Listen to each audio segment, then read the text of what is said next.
Hello, everybody. Hi. So we still got, it sounds like quite a few people are rolling in. Um, so before we get started for tonight, I wanted to make a quick reminder, just in case anybody was not aware or had forgotten, that I am posting to Blackboard the solutions for all the homeworks. They're at least my solutions, not the official solutions, but they're my solutions. And it's a PDF that I'm posting to Blackboard. I'm usually getting to them by Thursday, sometimes Friday, but usually by Thursday. So those are there. I am also posting to Blackboard. I am posting a handout that was prepared by Giuseppe, one of the original authors of this class. And those are not every meeting or every week, but I'm trying to post those handouts that kind of jive with where we are and what we're talking about. So please check those out as well. Also, I post to Blackboard before each lecture a condensed version of that lecture. Okay, so you guys have some resources that you can be looking at for this class. Any questions about that?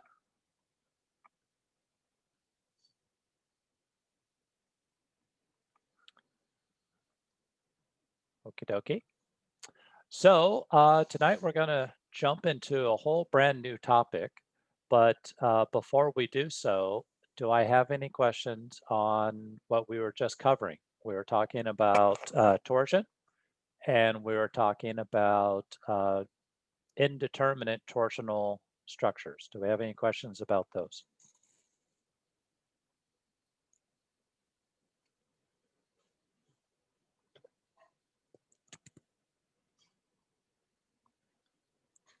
Okay.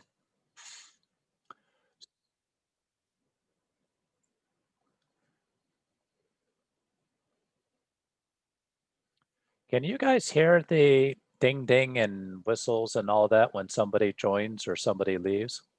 Yeah. Yes. Yeah. Okay. All right. So it's not just me. All right. So what we are going to start a whole new topic on tonight is beams, or more specifically, flexural members, is what we're going to be talking about. So what have we done so far? We've talked about axially loaded members, and then we talked about some techniques about solving indeterminate axially loaded members. Then we talked about torsionally loaded members, and we talked about tools on how to solve for indeterminate torsionally loaded members.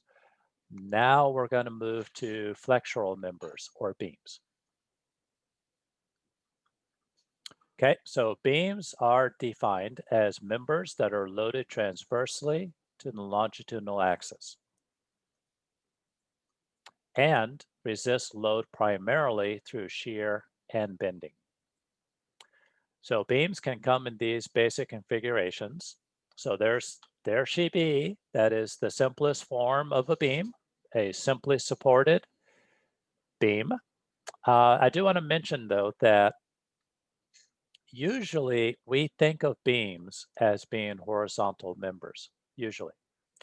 And the reason is pretty obvious because most of the time the load that we're resisting is something being pulled down by gravity. So if gravity pulls straight down, then a beam would be horizontal because it's being loaded transversely to the longitudinal axis. In this case, of course, the longitudinal axis is left to right. So any kind of a gravity load would be transverse to that direction.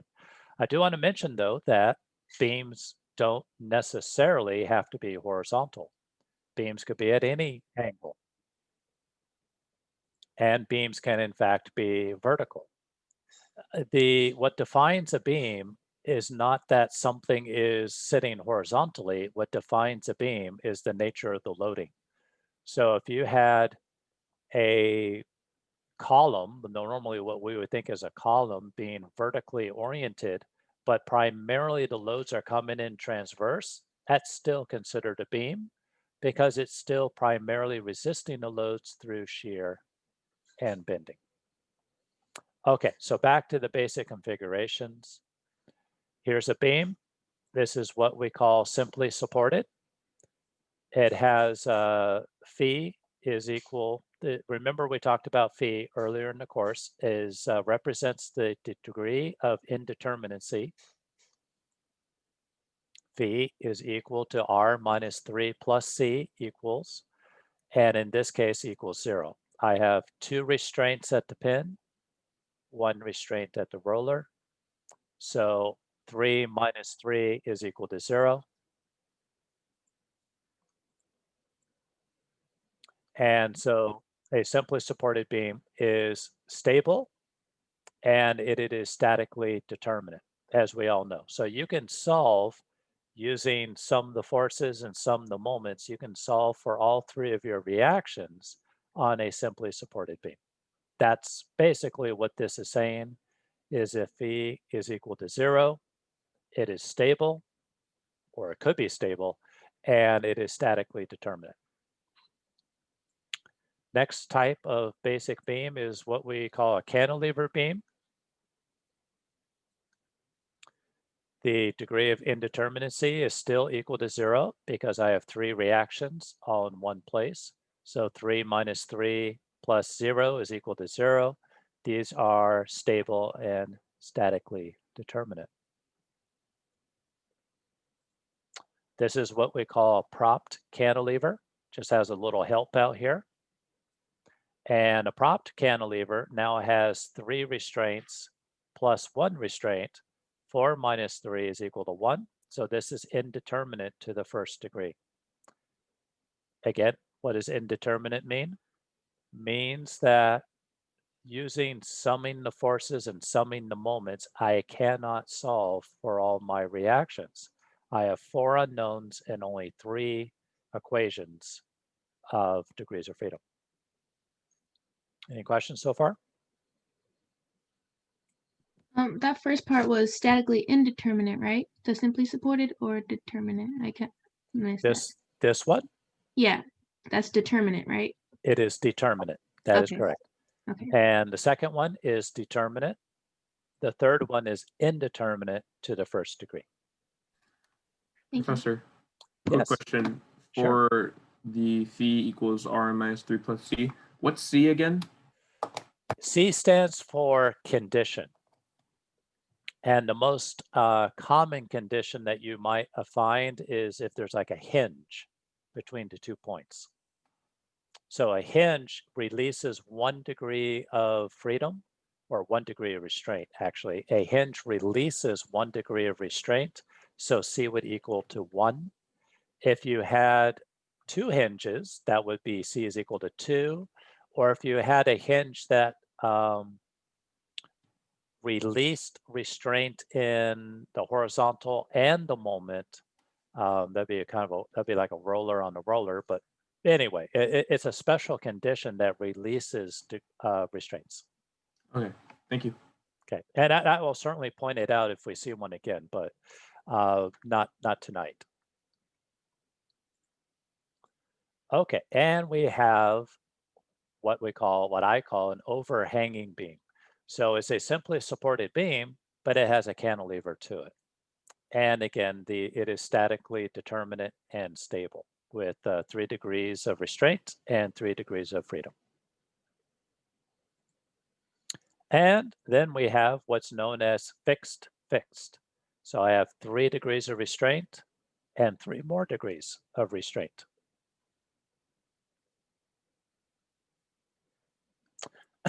And so this would be statically indeterminate to the 3rd degree. There's 3 more restraints than there are equations to solve this.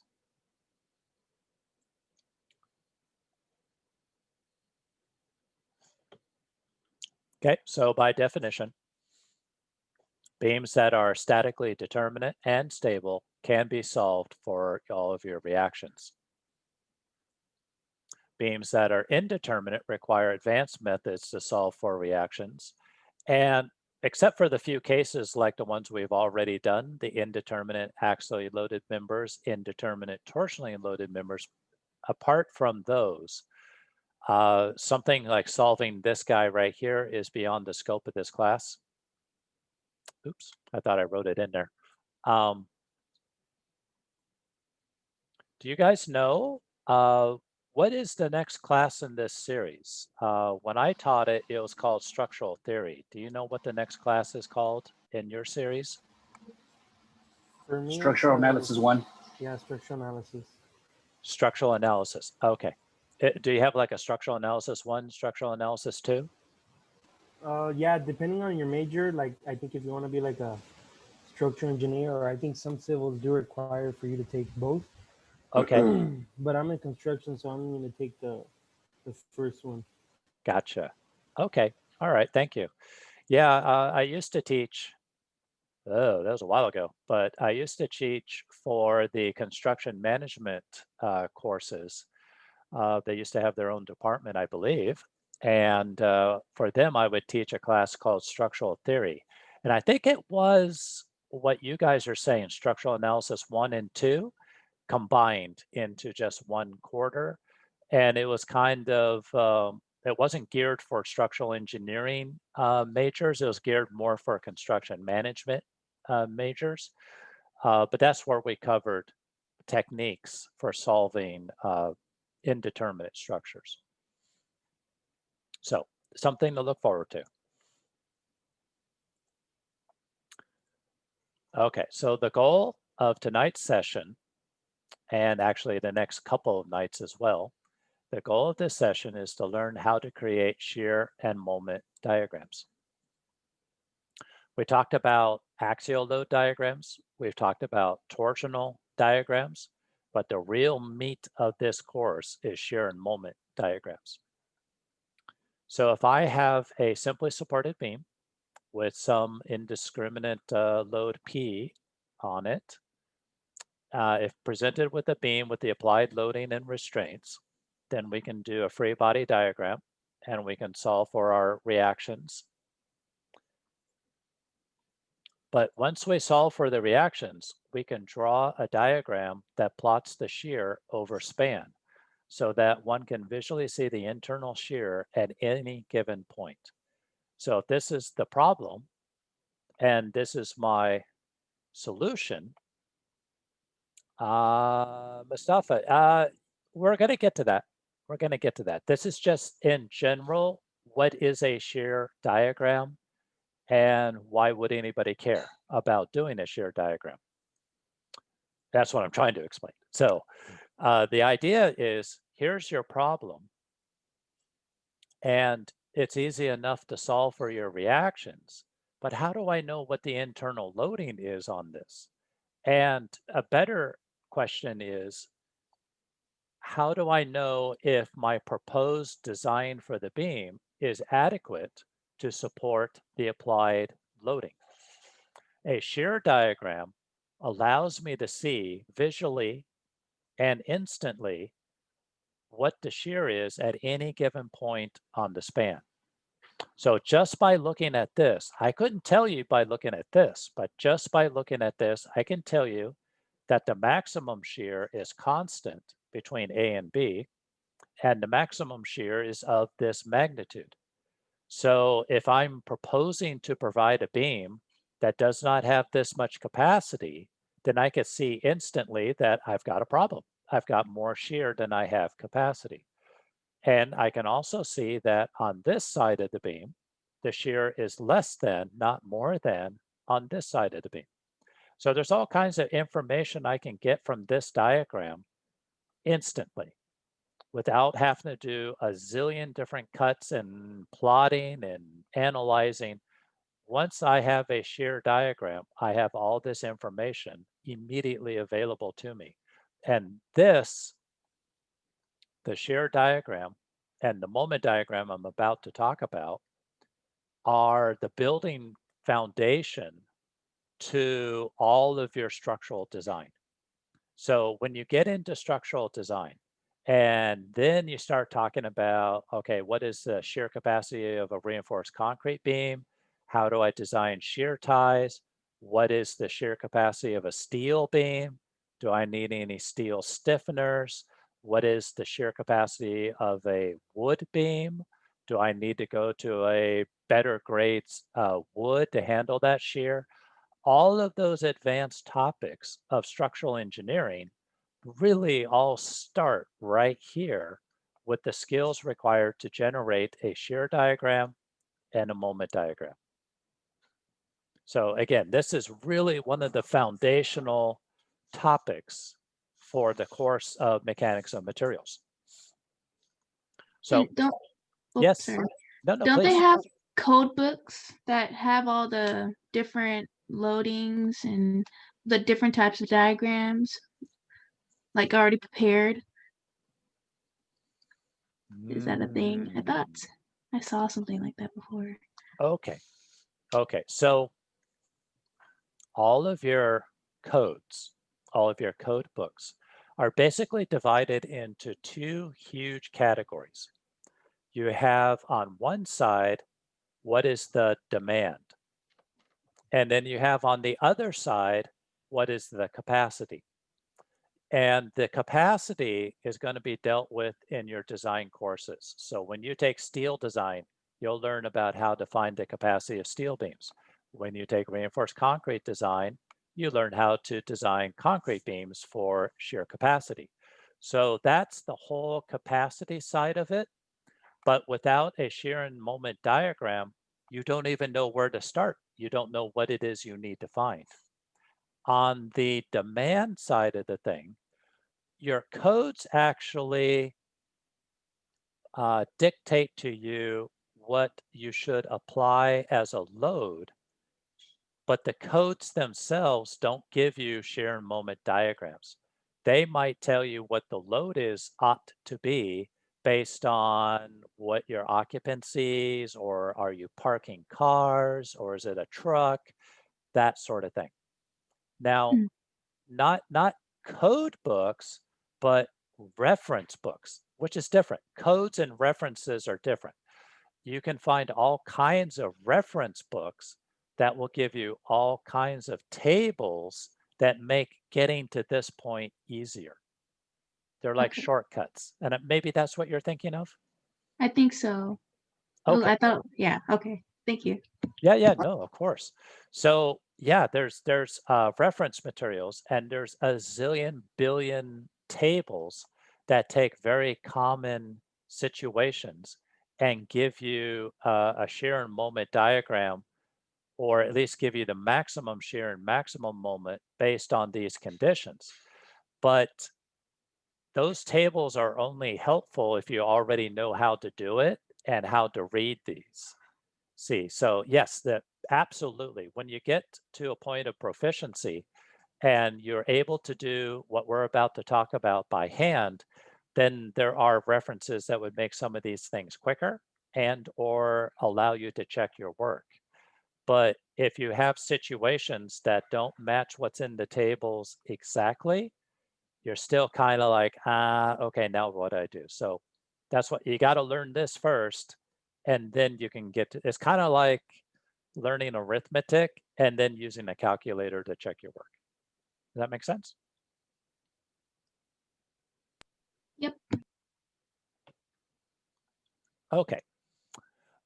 So back to Mustafa's question. Yes, we're going to be using cuts to work on this stuff, but this was the overview. So this is what a shear diagram looks like. This is what a moment diagram might look like.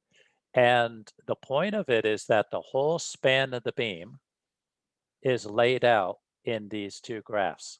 So the left-hand side of the graph is the left-hand side of the beam. The right-hand side of the graph is the right-hand side of the beam. And you can instantly look at this and know anywhere on that span what the shear is. You can look on this graph and instantly know anywhere on this span what is the internal bending moment. And you can identify from the graph very quickly that the maximum moment is right under the point load. Is the moment is same as the slope?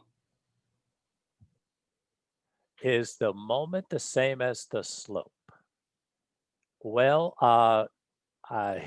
you're about 3 lectures ahead of me, but we are going to get to where let's see, let me think about this for a minute. The area of the shear diagram is equal to the change in the moment diagram. So there is going to be the slope of the moment diagram is related to the shear diagram. Is that what you mean? Yes. Okay. Thank you. Yes, yes. So that's about 3, maybe 4 lectures ahead, but we're going to get to the point where we're going to look at the relationship between these two. And we're going to discover, as you've already let the cat out of the bag, we're going to discover that one is the integral of the other, and this one is the differential of this one. So they are very much related, but we got way ahead of ourselves. Let's see, I got some stuff on the chat here. I believe we did some of these diagrams in statics. Oh no, somebody else jumped ahead too. All right, you guys, slow down your rockets. Let's do this one piece at a time. Anyway, again, I was kidding. But the point so far is this is what a shear diagram looks like. This is what a moment diagram looks like. And they are very, very useful in the design of these beams later on, because if I'm designing this beam to handle a maximum bending moment, then I could look at this diagram and say, oh, there's my maximum bending moment right there. I don't need to worry about over here. I don't need to worry about over here. There is my maximum right there. Another point to be made about the shear and moment diagrams. If you remember, I've been saying now for a few lectures that all reactions are designated with units, kips or newtons or whatever, and all reactions are also designated with a directional arrow. So to fully give me an answer for a reaction, I need units and I need an arrow. Internal loads do not have a directional arrow. Internal loads are positive or negative. And positive means one thing, negative means something else. So the diagram tells you that the shear in this region is positive and the shear in this region is negative. That's very meaningful. And it's incorrect if it's drawn the opposite way. It's not arbitrary. It is very important that a positive shear is designated as positive shear, negative shear is negative shear. Here we see that for the entire span of this beam, the bending moment is positive. There is no negative bending moment on this beam with this loading. Again, that's very important. That means something very specific. If there was a negative bending moment, it would be somewhere below this line. But in this case, it's all positive.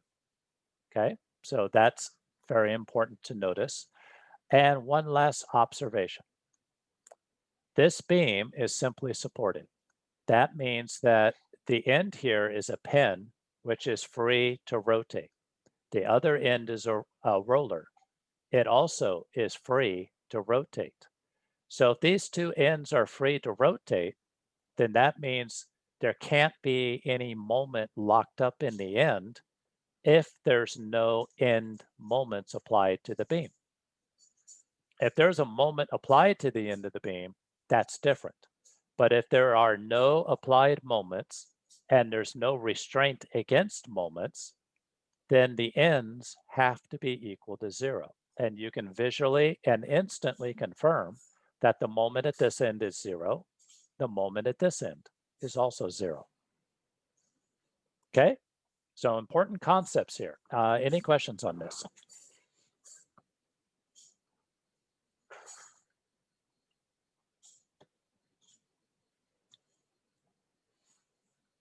Okay, the last comment I had here, likewise, a moment diagram can be drawn to show the internal moment at any given point on the span. Okay, so let's talk about loading for a minute. We have different kinds of loading. I want to make sure everybody's on the same page. I know that some of this was covered in statics and some of maybe was, maybe some of it wasn't. So let's go through this and just make sure everybody's on the same page. This is a point load. A point load is a force. Units are force. So this is either kips or pounds or newtons or kilonewtons, but this is a applied force at a certain point. Also the sign convention. This is going to come in a little bit later, but we have to be very careful about our sign convention. If the force is pointing down, it is a negative load. If the force is up, it is a positive load.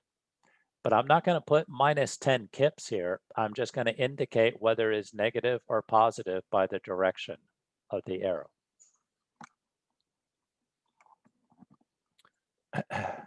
This is what's known as a uniform load. Uniform load is a distributed load, but it is of a constant magnitude. So everywhere along this span, the magnitude of this load is 3 kips per lineal foot in this example. So this is uniform. The down, again, is negative. Up would be positive. So the way that I've drawn the arrows is showing that this is pushing down on the beam. Units are force per distance. So this would be kips per lineal foot or kips per foot, or typo. That should be kilonewtons per meter. Then we have a linear load. How's a linear load different than a uniform load? A linear load can not be constant. It can be different, trapezoidal in shape, if you will. So a linear load, again, negative is down. The arrows are all pointing down. So this is pushing down. That's a negative load. Up is positive.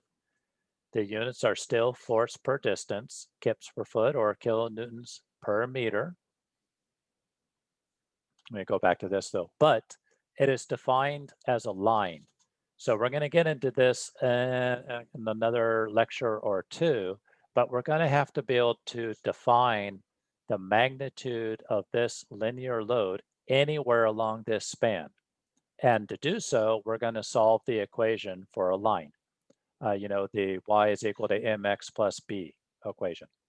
And with that equation, we can solve for anywhere along the span. But it just in general, you can have a loading effect that starts low, ends up high, or starts high, ends up low, whatever.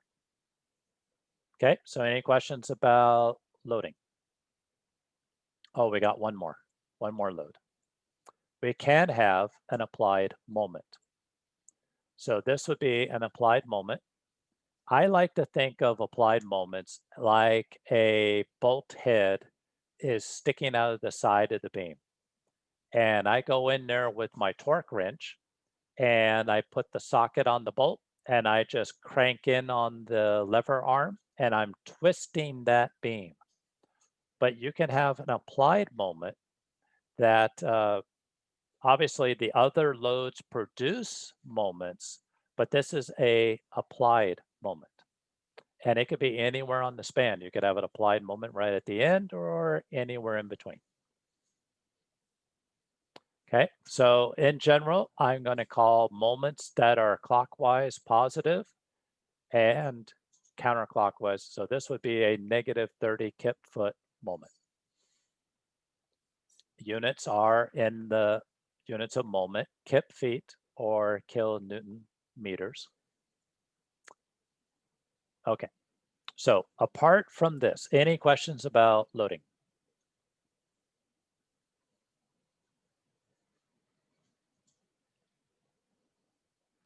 Okay.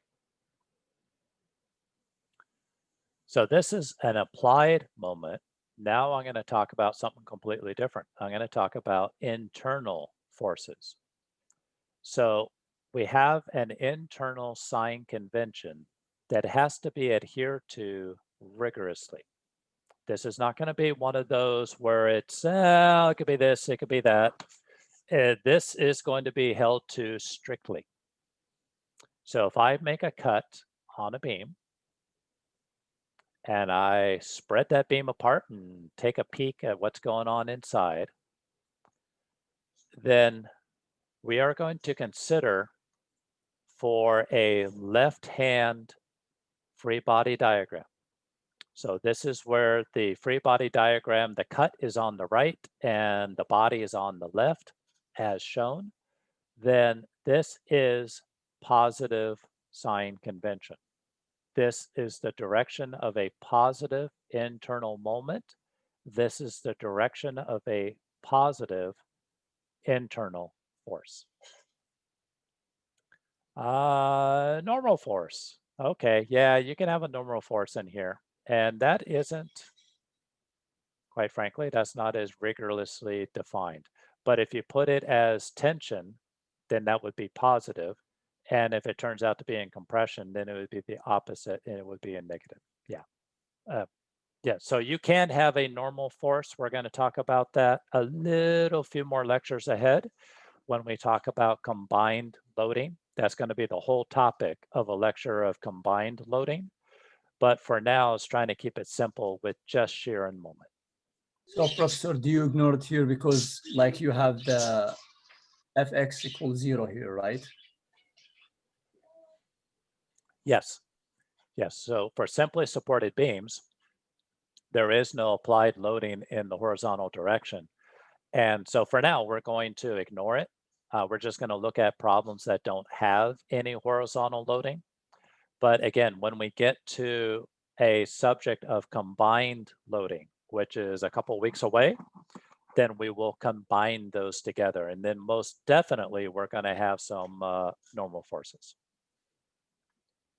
Okay, so this gets people confused. And I'm trying to use my language carefully to not confuse you. When you cut a free body diagram, you make a cut and you look at the internal forces. You always put your forces in this direction, and then you solve for those forces. So what I'm showing is a positive internal moment and a positive internal shear. Now, when you sum moments and you sum your shears, this may be positive or negative depending on how you want to sum your forces. A lot of times when we sum vertical forces, we say up is positive, down is negative. So you would be subtracting this shear, but it's still a positive shear. So what I'm trying to say is how you sum your forces does not say that this is positive or negative. It's how you draw the direction of these arrows. So you have to draw the arrows in this manner to represent positive shear, positive moment. If it turns out that what you actually have is negative, that's fine. And you're going to see that. And when you plot it, if it's negative, it's going to go below the axis. It's going to go below the reference line. That's perfectly fine. But if you don't draw these in the right direction, you're going to get negative moments when it really should be positive moments. And that is wrong. So be sure to draw these like I've drawn them, and then go ahead and solve for their magnitude. If you're looking at the right-hand free body diagram, then it's the opposite. The positive moment would be clockwise. A positive shear would be going up. Okay?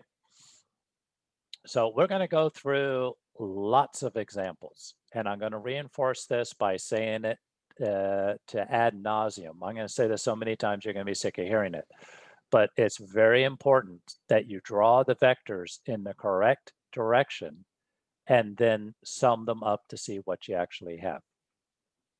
Any questions?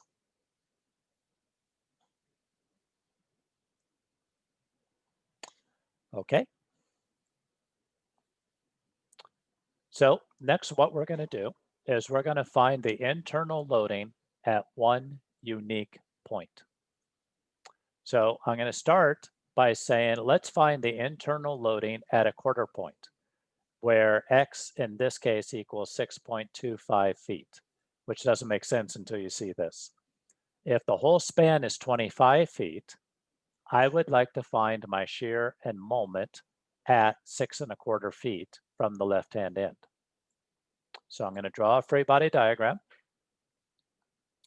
My uniform load has to be converted to a vector, a resultant, in order to find my end reactions, right? This is standard procedure. When you solve for your reactions, if you have any linear or uniform loads, you have to convert them to a resultant so that you can sum your forces. So this resultant is going to be the 3 kips per lineal foot times a length of 25 feet, gives me a 75 kip resultant. Now to find my reactions, we're going to sum our moments about A. You can sum them about any place you want, but I chose A. So about A, I have 75 kips times a distance of 12.5 feet to A, minus my reaction at B times a distance of 25 feet. This solves and gives me a reaction at B of 37.5 kips, and it's a reaction. I have to have an arrow. The arrow should be going up. If I sum my forces in the vertical direction, I have a reaction at A that is up, minus 75 kips down, and plus my 37.5 kips I just found going up. I solve for my reaction at A is also 37.5 kips going up. Okay, so now that I have my end reactions, I'm going to make a cut at 6.25 feet because that's where I want to find my internal loading. By the way, just off to the side, totally a tangent, but does everybody understand the industry customary nomenclature for feet and inches? That this is, just in case somebody is from someplace that hasn't seen this before, this is the US customary way of specifying dimensions. You have 25, the apostrophe stands for feet, and you have dash so many inches, and the quotes gives you inches. So this is absolutely industry standard. Anytime you look at any kind of construction documents or whatever, you're always going to see this in feet and inches. Does everybody understand what this means? 6 feet, 3 inches, 25 feet, 0 inches. Is that clear for everybody? Yes. Okay, good. So also then, it should be well understood that 6 feet, 3 inches is exactly the same thing as 6.25 feet. That's everybody can make that leap, right? And I'm not trying to insult anybody's intelligence or knowledge. It's just that you never know. You know, somebody might come from a practice that doesn't do it this way, or you know, some folks come from predominantly countries that use the SI system, where this doesn't make any sense at all because everything is decimal based. And anybody know what countries are the SI system generally? Aw. That's right, every other country in the world.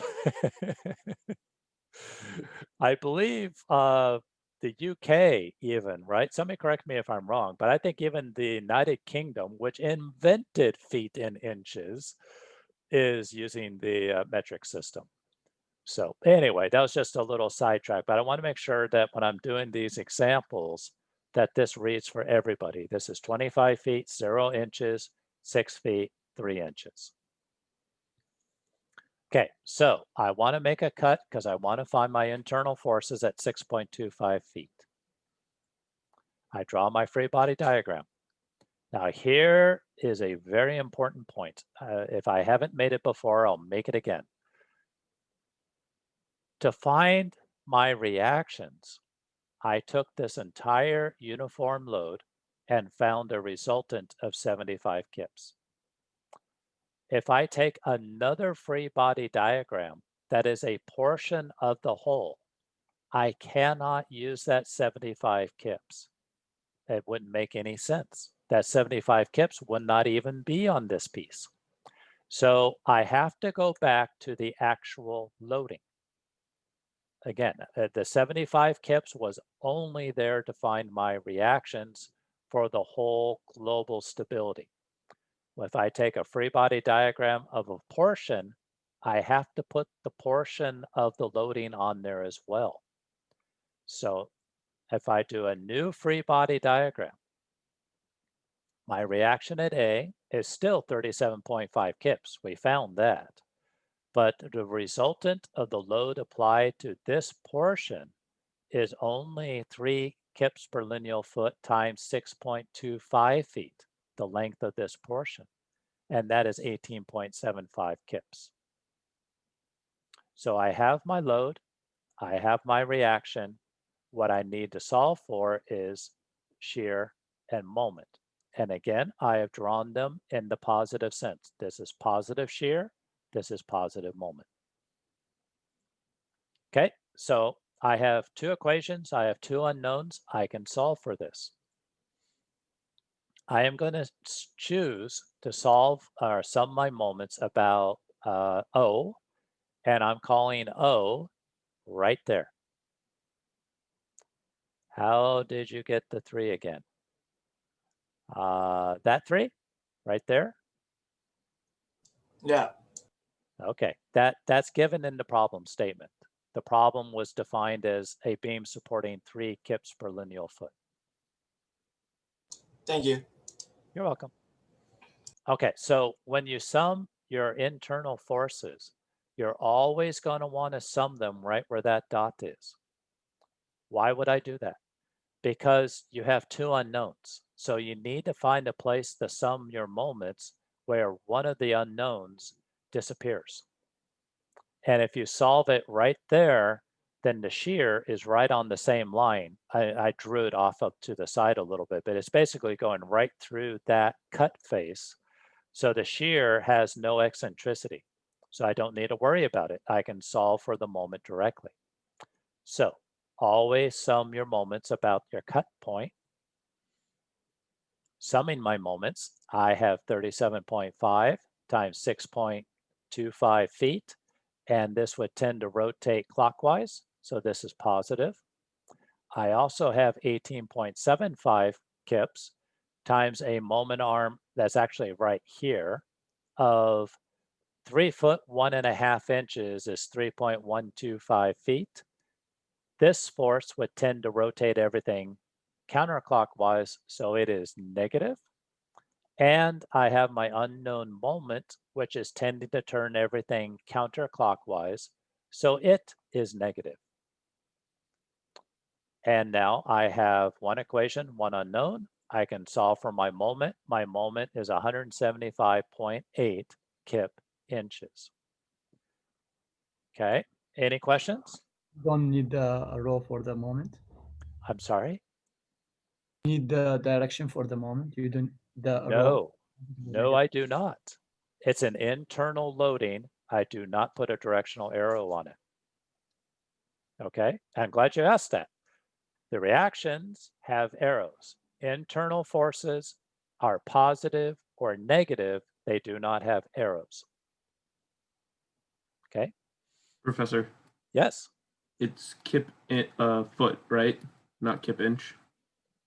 it's kip foot. Yes. My final answer will be right. I just got a typo. In fact, I gotta write that down. Slide 88 kip inch. Okay, thank you. All righty. So I want to go over this one more time before we plow ahead, because I get asked this a lot. This is very confusing. if I drew this as a positive moment, and this is, I've said it 50 times now, this is a positive moment. Why did we subtract it? Why is that negative? The answer is the definition of a positive moment is this direction. It's almost like it is because I said it is. It's because I said so. That's why. This is a positive moment. But when I'm summing moments about the dot, this positive moment would tend to rotate the whole body counterclockwise, and that is a negative direction. Does that make sense? So because you assume it's negative, but if we assume like counterclockwise is positive, we can solve it anyway. Like we get same answer, right? Let me answer that with different words. You always draw this in the positive direction, which is exactly how I drew it. What I drew will always be the positive direction. But I could have chosen to sum my moments and call counterclockwise positive and clockwise negative. I could have done that. Nothing wrong with that. So I drew it in the positive way. And if I had defined my rotation as clockwise negative, counterclockwise positive, then this would have been negative, this would have been positive, this would have been positive, and you would have gotten the same answer. Okay, thank you. Okay, but that's the great way to put it. It's a good question. How I choose to sum my moments is arbitrary, and it leads to the same answer. But if I had drawn my positive moment in the reverse direction, I would have gotten a negative moment, and that flat out would be the wrong answer. A negative moment and a positive moment are two very different things. Okay, just as wrong as saying kip inches. Absolutely, bad professor, 2 points off. Okay, we need to find our shear. So we sum our forces now in the y direction. I have 37.5 up, I have 18.75 down, and I have my shear down. So positive 37.5 minus 18.75 minus my positive shear equals 0. My shear is equal to 18.75 kips. So my positive shear ended up being a positive shear. Okay, let's do it again. Let's find loading at the halfway point. We make a cut at 12.5 feet now. We draw a free body diagram, and the cut is at 12.5 feet. I do my free body diagram. Now I have 12.5 feet of 3 kips per lineal foot. So the resultant now is 3 times 12.5, or 37.5 kips. My end reaction never changes because that's what we solved for in the first place. And I draw my positive moment, positive shear.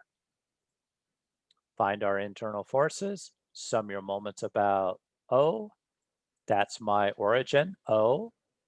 See where the dot is?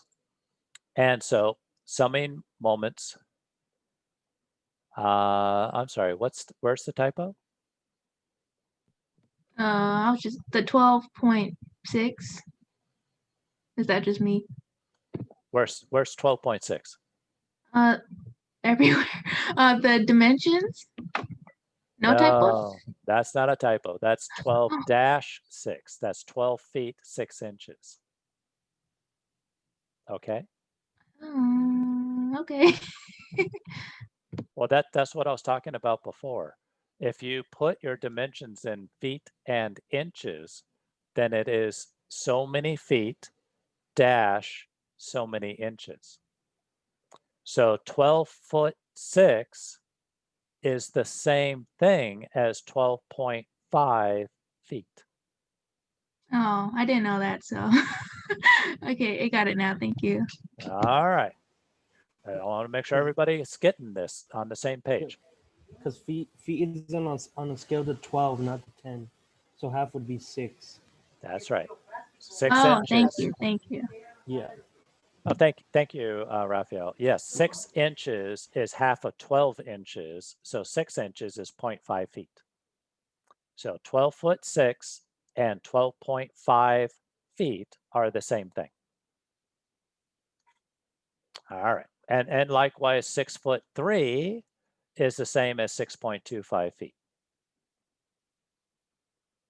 Okay. See why the whole world went to metric? I don't know what's wrong with us. Well, Ah. buildings are not falling down, so it shouldn't be too hard. Yeah, but a $200 million mission to Mars is now flying way outside of the solar system because of it. That's true. Remember that little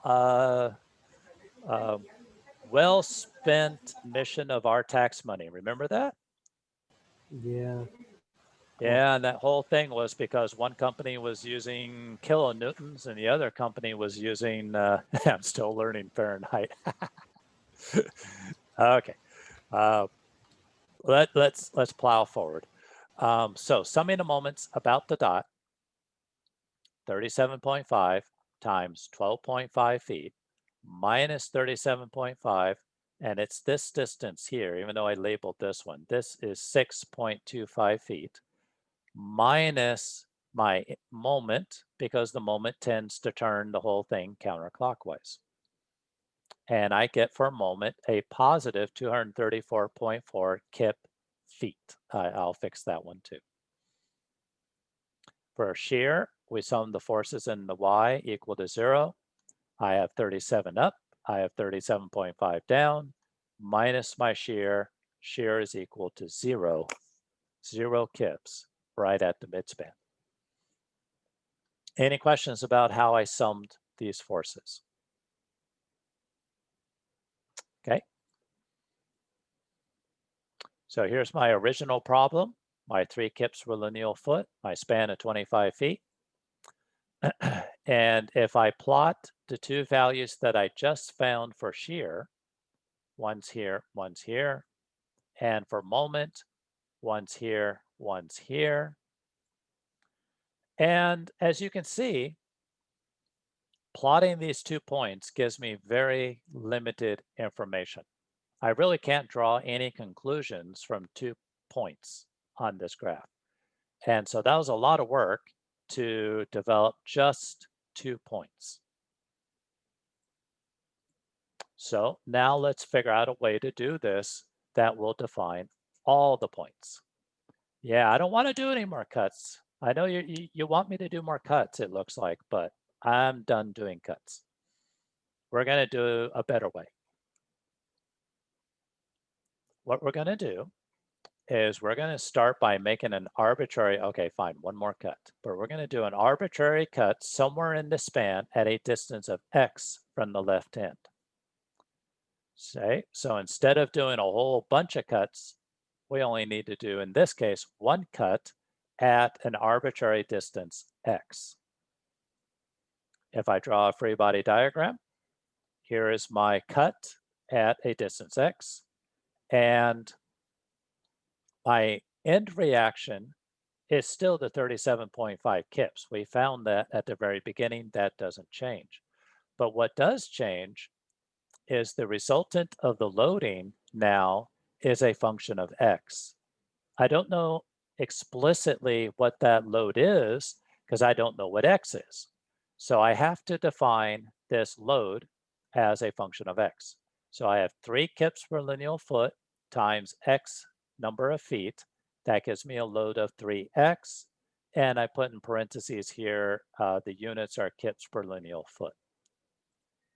So to find my internal forces, I'm going to sum my moments about the origin again, equal to 0. Origin is right there at the cut plane. And I am going to sum my forces in terms of x.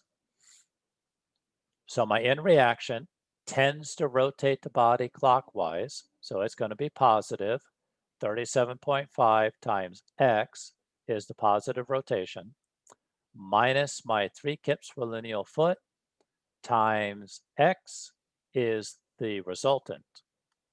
Here, let me, I can kind of break this up a little bit. So this portion of it right there, 3 times x is the magnitude of the resultant. And then x over 2 is the moment arm. So that's why you see 3 kips per lineal foot times x over 2 is summing the moment. And the whole thing is turning counterclockwise, so it's negative. Minus the moment itself, minus m is equal to 0. And then I can solve for, if I get my, okay, so then I can solve for my moment is this function, minus 3/2 x squared plus 37.5x. And then I'm going to multiply that times the units of kip inch. This kind of keeps the units out of the equation. But this is the equation for the moment, the internal moment at any point along the span between 0 and 25 feet. So we're going to put this over here. And this is an important part of the answer, is the range of which this equation is valid. In this case, this equation is valid anywhere from x equal to 0 to x equals 25. So I'm going to put that here. This is valid between 0 and 25 feet. Any questions about that part? Excuse me, Professor. Yes. Shouldn't be between 0 and x because the cut is in the like. No, no. X is the variable. This cut is valid anywhere between 0 and 25 feet. I could have cut it right there. I could have cut it right there. I could have cut it anywhere. And all of this that I just did is still true. It's all still valid. Okay. So, but this is very important. The answer has the units and the answer has a range of validity. To continue, we have our shear forces. I have 37.5 up. I have minus 3x down and minus v down equals 0. So my shear is equal to minus 3x plus 37.5 multiplied times kips. The answer is going to be kips. And again, this is valid between 0 and 25 feet.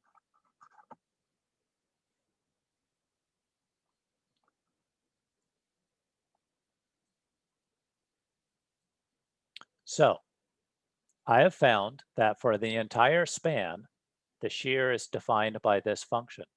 So I can plot this function and it's going to look like this. As you can see, it is a linear function. I have minus 3 is m and 37.5 is b. So this is a linear function. But even not, I mean, there's several different things that you can do to plot these if you're having trouble. You can use a plotting calculator. You can use software on your computer, I'm sure is available for you, like MATLAB, I'm sure would do it, where you can plot it on your computer. Or if you're really desperate, you can just start plugging and chugging. Put 0 in for x, you get 37.5. Put 25 in for x, you get minus 37.5. And you can just do it that way as well. For the moment, you see that we have a parabolic expression. And so again, the same thing. You can plug it into a graphing calculator. You can use software. You could even put this in Excel. If you have Excel available to you, you could write this expression into an equation and have a series of cells that plot out what the moment is at each one of those. Like you could have 1 to 25 as feet, and then plug each one of those into x, and it will give you the moment at each one of those positions in feet, and then you can graph that. in Excel. So there's any number of ways you can do this. When I do it, you get a parabolic equation, parabolic plot, and the maximum of that plot was 234.4, and this is kip inches again. I keep making that same. This is kip feet, this is kip feet. I need to fix that. But the number is correct. Okay, any questions on this? Again, this gives you instantly a visual of what the shear is and what the moment is anywhere along that span. Which is what I just said. Now we have a complete picture of internal shear and moment for the entire span. And again, positive moment, the whole beam is in positive bending. If it was in negative bending, that means a completely different thing. And we'll elaborate on that later. Okay, so a little bit about how and where to make these cuts when you're coming up with the equations.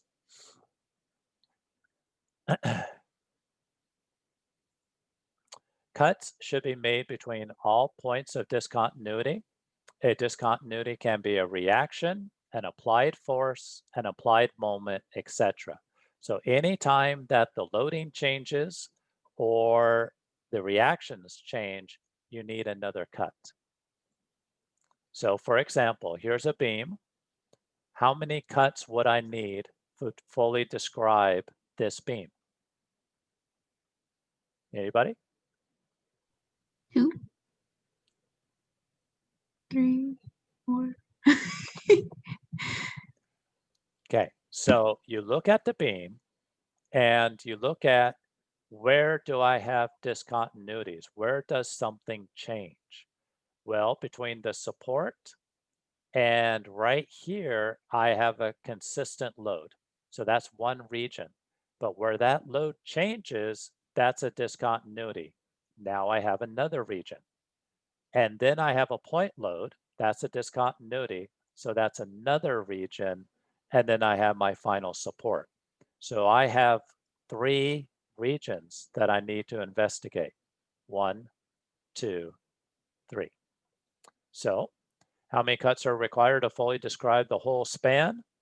I need 1, 2, 3 cuts. 3 are needed.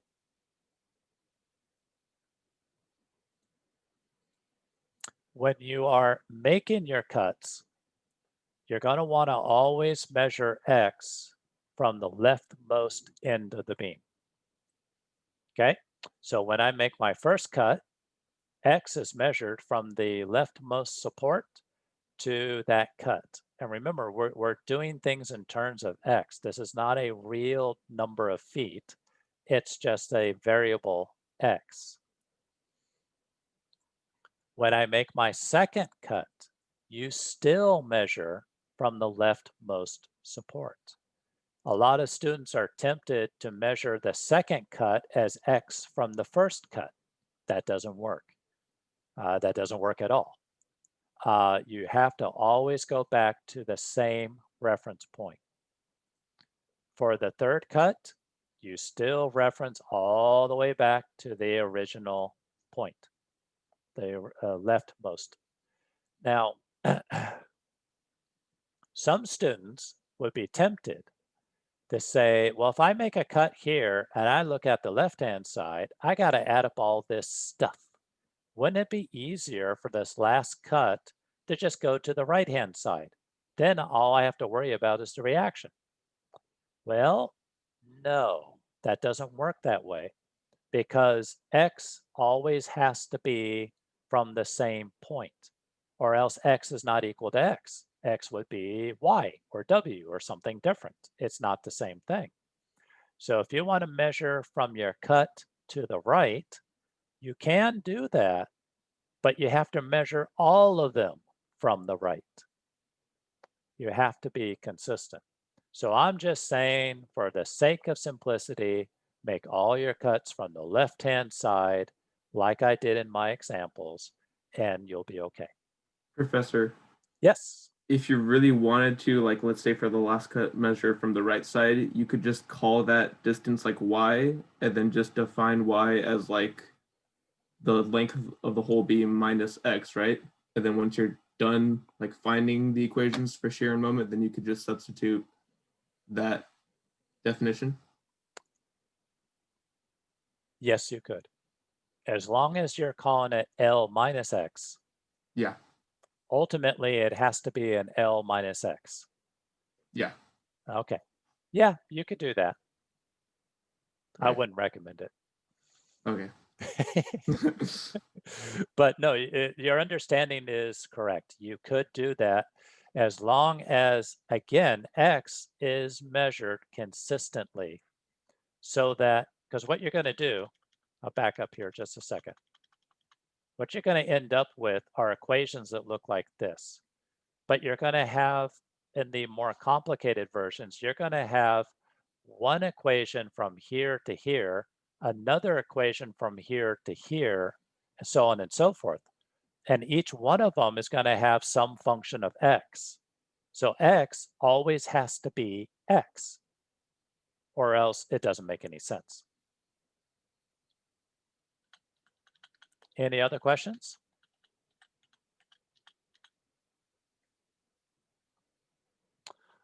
Okay, I'm sure you probably have a lot of questions. And we're going to go through this fairly slowly.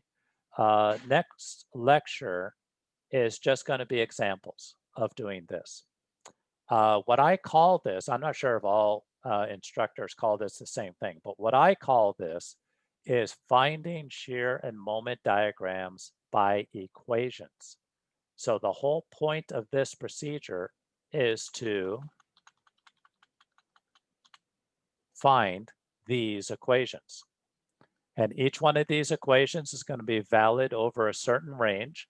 And again, you're going to need as many points as discontinuity. You're going to need that many different equations to fully describe this beam. But this whole procedure is finding shear and moment diagrams through equations. And that's what we're going to spend the whole next lecture doing examples on, is finding equations. The lecture after the next lecture, we're going to go to what's known as the graphical method. And that's where we're going to pick up some of this knowledge about the integral and the differential relationship between shear and moment. But then we're going to use the graphical method to kind of shortcut some of this work that we have to do with the equation method. And that is the plan. Any last questions for tonight? All right, hearing none, everybody have a great weekend. And I'll close this out. We will see you next Tuesday.